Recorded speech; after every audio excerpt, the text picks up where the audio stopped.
On today's episode, we're doing water system part 2. Stay tuned.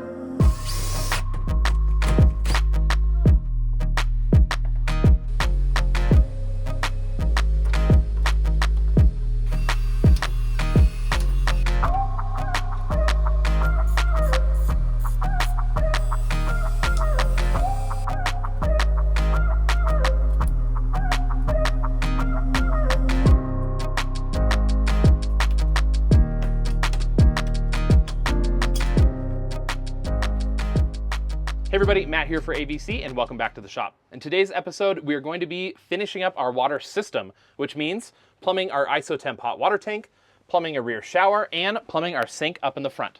This is just one part of our 2025 show van build series. So if you haven't subscribed yet, go ahead and hit that subscribe button so you can follow along with every step of the build. If you want to get your own van professionally built by AVC, go ahead and hit the link in the description below and our team can get your project started.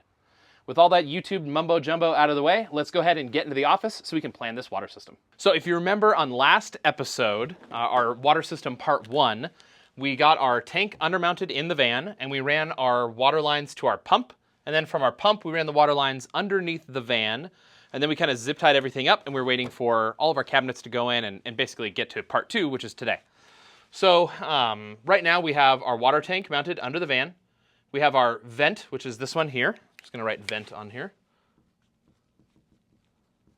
We have the water supply line going to our pump. Then from the pump, it's going out up into the van. And then our water tank fill is also going to the van. Okay, so from this point, we have 2 water lines that are coming up into the van, and we need to start connecting them to all of our different components. Now, in this van, we are going to have a ISOtemp 4.2 slim hot water tank. That's going to be in the middle of the van. At the back of the van, we have a shower mixer. It's going to be a hot and cold shower at the back. And then up in the front, we have a sink, and the sink is going to have hot and cold water at the sink as well. We have a water fill that's inside the doors of the van. And when we do water fills here at AVC, I like them inside the doors of the van so that they're a little bit more secure and nobody can monkey around with your water system. I know some people like them on the outside of the van. I'm personally not a fan of that.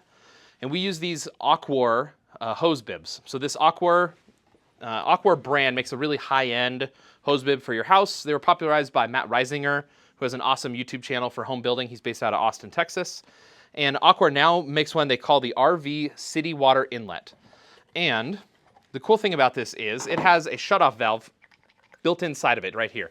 So we can take this apart, which means that a pressurized water system or your water tank can back up to this, and as soon as you disconnect your hose from it, it's not going to spill out.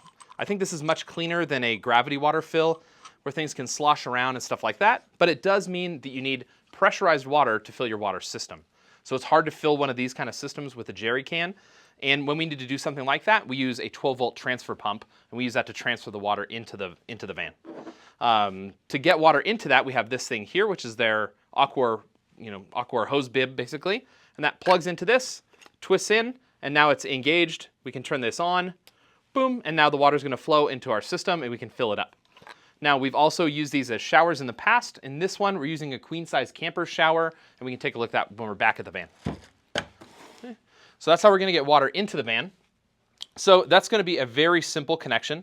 We're basically going from our tank, goes up into the van, and then we're just going to connect that right to our water fill, and that is done. So our fresh water supply line is going to come from our pump. It's going to come up into the van, and then we're going to need to terminate our flexible hose lines, and we're going to need to transition to PEX. So in order to do that, I'm going to do my PEX line to a barb fitting, and then that's going to get screwed into a PEX dog ear. And a dog ear is basically something you can hard mount to the wall, and in this case, we're going to mount it to the floor in the van. So that's going to go to a barb fitting. I'm going to draw that here, like a little Christmas tree here. And then that transitions to the dog ear. And that gets mounted. And then that goes out to PEX A. Okay. So from here, now we have a PEX connection inside the van, and we can run all of our water system lines from that. So from this, we're going to go over towards our hot tank, and we're going to put a T in so we can supply cold water into our hot tank. So it's going to come over here. We're going to put in a T right here. We'll put our T's and things in black. Okay. Then the cold water is going to continue up and go up into our sink. Okay. We're going to have to put another T to bring cold water to our shower back here. Okay. So that's going to come up, and we're going to go over towards our shower. And we are going to need a high pressure system side drain. For winterizing our system, I like to put a high pressure side, meaning on the pressurized side of the pump, drain for both the cold water and the hot water, so we can drain all the pressure side of the van out of the bottom of the van. And then we'll put a tank drain on the tank, so we can just drain the tank via gravity. So we can open up 3 valves, winterize the entire system, makes it super easy. So we're gonna need one more T here, and that's gonna be for our drain. Okay. And that is gonna continue this out the bottom here. Okay. On that T, or on that drain, we're gonna use ball valves. So I like these quarter turn ball valves. They're really easy to manipulate. You can reach inside of a cabinet and twist this to open it up or stop it. So we're gonna use one of these ball valves for both of our drains out the bottom of the van, right here. So I'm gonna go ahead and put that in here. Okay, and that's gonna be my symbol for ball valve.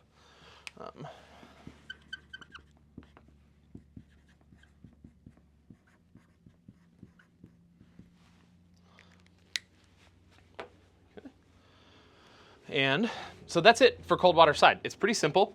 A couple things I do like to do in the van, and this is one that I learned recently, unfortunately, is that I want to be able to isolate both sides of my water system. So I want to be able to isolate my cold water side completely, and I want to be able to isolate my hot water side completely. So that if I have a problem with my hot water tank, I can shut some valves off, I can close off the hot water side, and I can still run cold water.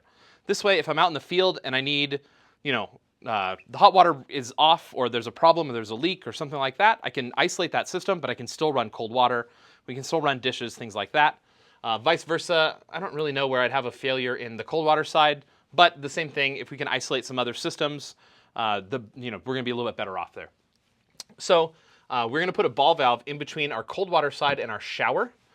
And so let's put another ball valve here. Okay. And then that is going to continue on, and that's going to go to the cold side of our shower. Okay. Now we need to do our hot side. Okay. So our hot side is basically going to originate from our hot water tank. Okay. So it's going to come out of our hot water. Then we're going to need to put in a T here.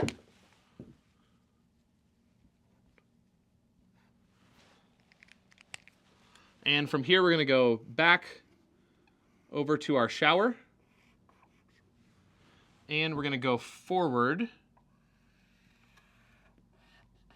to our sink up at the front. We're also going to want to put a high pressure system side drain on our hot water.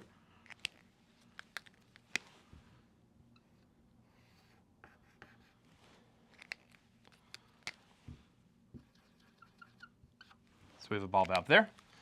And we're going to want to put a ball valve here at the back on our shower, so we can isolate that hot water side at the shower. Now, to isolate the sink up front, because we're connecting to a faucet, we use these little stopcocks. And these are really common. You probably see these underneath your sink at home. They're going to be used in your bathroom, in your kitchen, things like that. And these are another quarter turn, but they have a 3/8 fitting on this side. So it's a PEX A on this side for us here, and then our faucet just spins right into this compression fitting on this side, or in this case, it's a 3/8 fitting. We're not using compression fittings. We're just going to get our braided steel line right onto this. So let's go ahead and draw those in place as well. We're going to put one on the cold water side and our hot water side. I guess we'll do this. So we have a different symbol. And that just makes connecting our sink underneath the sink really easy. Okay. Another funny thing that we've noticed about the hot water tank from IsoTemp, or the IsoTemp 4.2 specifically, is if I have my full system energized, pressurized, turn the pump on, pressurizes my whole system, my tank is not pressurized, so I don't contain any pressure here. But the hot water tank is going to be pressurized to whatever my pump is. So the pump is going to pressurize my hot water tank to 50 psi. And what that means is when I go I leave my pump off, but I turn my faucet on, I can backflow hot water through my cold system, and I'm gonna get hot water out of my cold tap at the sink. So to prevent this, we use a one-way check valve, and this is just a little inline PEX valve, and this keeps water flowing only in one direction. We learned this one years ago, and I had a customer call me and say, hey, when I shut the water system off, I'm still getting water out of things, and I'm getting hot water out of my cold water side. What's going on? And it took me a minute to realize exactly what was going on, but we put these little check valves in line, and it solved the problem. So this one is a PEX A valve. You can get these in shark bite fittings, so if you already have a built system and you need to put something like this in place, you can just snip that, plug your PEX fittings into it, and that's going to solve that problem. They make them for PEX A and standard PEX. I don't think it's called PEX B, PEX C maybe, something like that. It's not a USB, but whatever. So whatever PEX style you have, you can get a one-way check valve for that. So let's go ahead and put that in our system as well here. So I'm just going to put a little black symbol there, and I put that in between my T and my hot water tank here on my green side, or I mean on my cold water side. And that is just to prevent that backflow.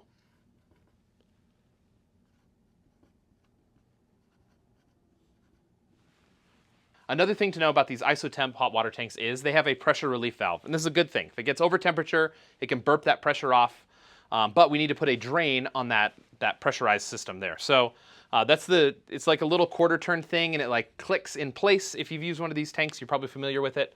But we just need to add a drain to that, and that can be a low pressure side thing. So we usually use clear vinyl hose for all of our low pressure drains, and that way we know, okay, from this point down, it's just an open run out the bottom of the van, and there's not going to be any pressure on this tubing.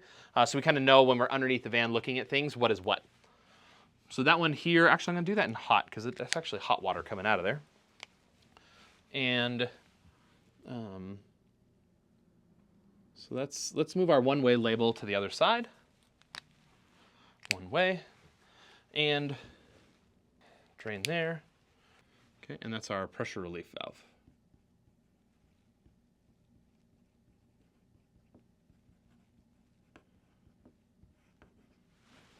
Okay. And actually, let's put this in black because we know. So now that we have the basics here, let's go and jump back into the van and take a look at what this system looks like in real life. So now we're out here in the van, and let's take a look at each system independently here. So let's start with our water fill and where it goes down and into the tank. So that's right here. This is that aqua water fill, and we add a little tag onto this that just says water fill, so we know what it is. Keeps things a little bit more clear, and you can see here, twists out, has a nice little dust cap that goes onto there, keeps everything nice and clean. And if we look inside, you can see there's a braided line there, and it simply goes through this and then out of floor, out of the bottom of the van and into that water tank underneath. The next one is going to be our water supply, and that's coming from our water pump up through the bottom of the van and then to our nylon to PEX transition. And so you can see that one right here. That's our nylon braided line, and that's coming up to this. This is that barbed fitting. I did a 90-degree here so I can put that dog ear into the floor of the van. And then it transitions through that dog ear and then goes into PEX A. So from PEX A, now we're into the van and we can go start branching out to our systems. Okay, so that's right here. Okay, so that goes into this T. That's our first T. So let's take a look at that from there back to our cold water supply here at the shower. Okay.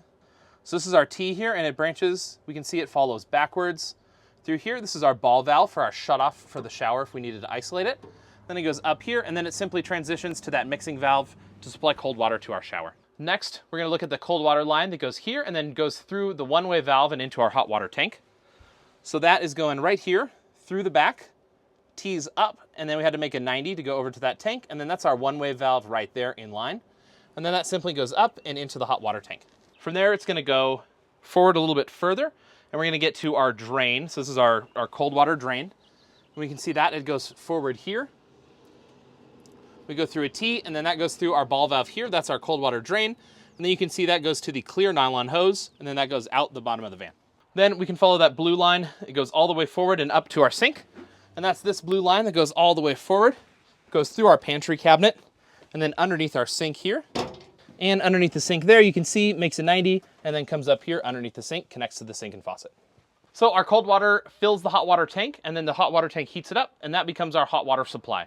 So out of the hot water tank, we're gonna go down out of the tank and we're gonna tee back towards the shower, and that's gonna be our hot connection for the shower. So this is coming out of the water tank and then tees off here, goes up through a ball valve to isolate for our shower, up and then to our shower mixer valve here. Okay. Coming forward, we're gonna get to our hot water drain. So same thing here, we go tee to the secondary tee here, that's to our hot water drain. You can see the ball valve back there. That's the ball valve for our hot water drain, and then that terminates outside the bottom of the van. Then that hot line goes forward, forward, forward. This is our drain. Forward, up, back up to the sink, and underneath the faucet.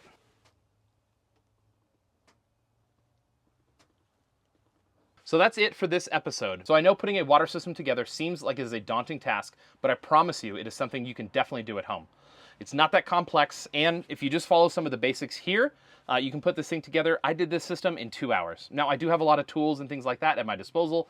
I have all the proper fittings and things like that in bulk, so I don't have to make any extra trips to the store. But that leads me to my next point. If this is the first time you're putting a water system together, don't be shy and just put it together in the parking lot at your big box store.